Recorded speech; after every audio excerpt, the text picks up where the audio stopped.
The Bruins lose 3-2 to the Washington Capitals, and in previous episodes I mentioned how Montreal has kind of owned the Bruins in the past few years. I don't know if any one team has been more dominant against another than Washington has been against Boston.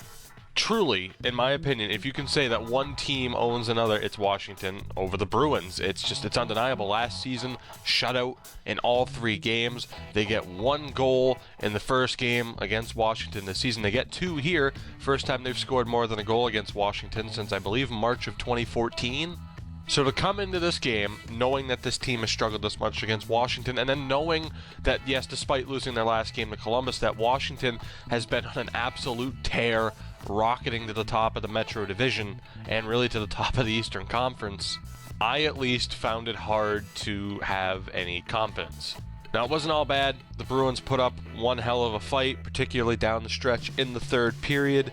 But in typical Bruins fashion, you had stretches mainly in the first and second period where you went a long time without any shots. We all knew this team, the second David Krejci went down, would struggle offensively. Compound that, of course, with Marchand's suspension. It's really hitting this team hard. They showed some fight, but the skill, unfortunately, just isn't there at the moment. At the very least, the Bruins only have to go one more game without Brad Marchand. They play the Devils on Friday, and then the next night they're back in Ottawa for Marchand's return. That cannot come soon enough. And before we talk about the big moment of this game, individually, Louis Eriksson gets back on the scoreboard, which is nice. Brett Connolly gets an assist. It was a really nice breakout play for the Bruins on their first goal, but really that brings up Brett Connolly. Yes, we need Louis to score. Yes, Bergie continues to do extremely well. He got the secondary assist. Brett Connolly, he plays hard, he tries, but my God, is it just not happening with this guy. And you talk about the Bruins giving up a third-round pick for Ronaldo and just how dreadful Ronaldo has been in certain instances and really for most of the season. Just look at the Winter Classic. Look at his stats for the Winter Classic, and that'll show you just how bad he was and has been really throughout the season. And Brett Connolly can't hit the broadside of a barn, and they traded away a second-round pick for him. He deserves to be on the 4th line. If he's in the NHL, period, he should be on the 4th line right now. Jimmy Hayes continues his inconsistent stretch. Max Talbot, again, a -1. Landon Ferraro, I like his effort, but it's not too consistent either at the moment. Matt Bolesky, again, hard-working. He was a minus player as well. Jonas Kemppainen back for the first time in, I think, 11 games, although it feels like 47. Seidenberg and Chara are struggling, and they're just not the same players. They haven't hit that high level, and they certainly haven't found any consistency this year. Seidenberg struggling defensively, Chara struggling with the puck. Colin Miller, happy to have him back in the game, certainly better than Joe Morrow, but he didn't have his best game. Ryan Spooner looked all right. Tyler Randall was on the ice for 5.5 minutes. Can't really say too much about him. Frankie Vetrano continues to be pretty much invisible. And that brings us to really the last player, Adam McQuaid, which of course is the big talking point of this game. I don't want to spend too much time on it. I still don't know, as of time of recording this, if any supplementary discipline is being handed out.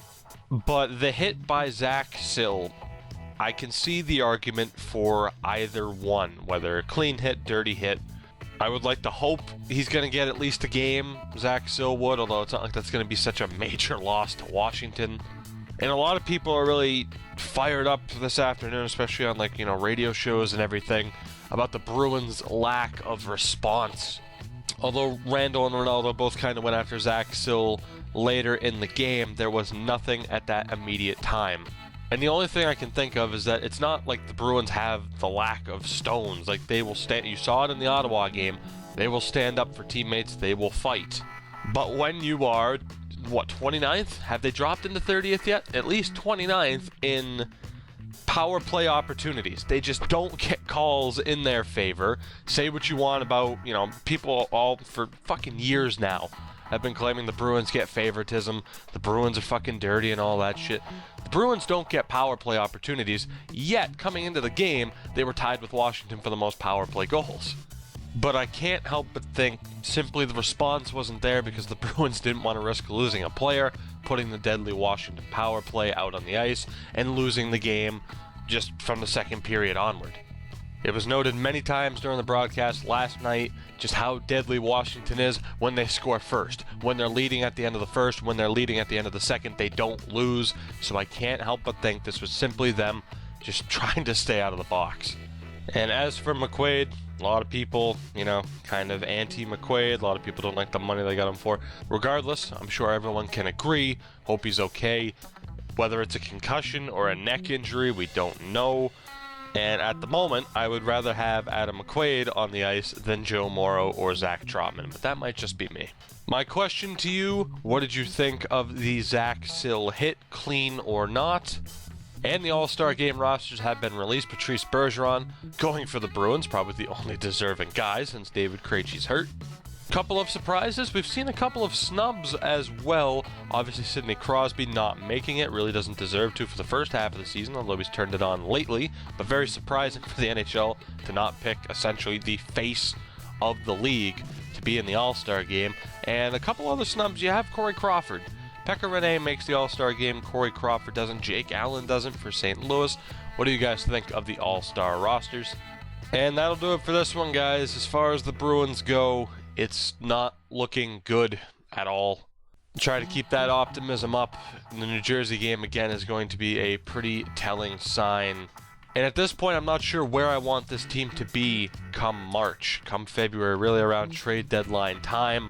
Do I want them to be in a spot where they sell off guys like Eriksson, or do I want them to acquire people and potentially make a run of it? Are they going to win the cup? No, probably not.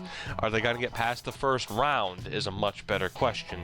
But it's going to be interesting to see where this team goes in the coming weeks. And of course, I'll be here to recap it every step of the way. If you've enjoyed the video, leave a like down below, subscribe for more, of course, recaps after every single game, and I will see you all next time.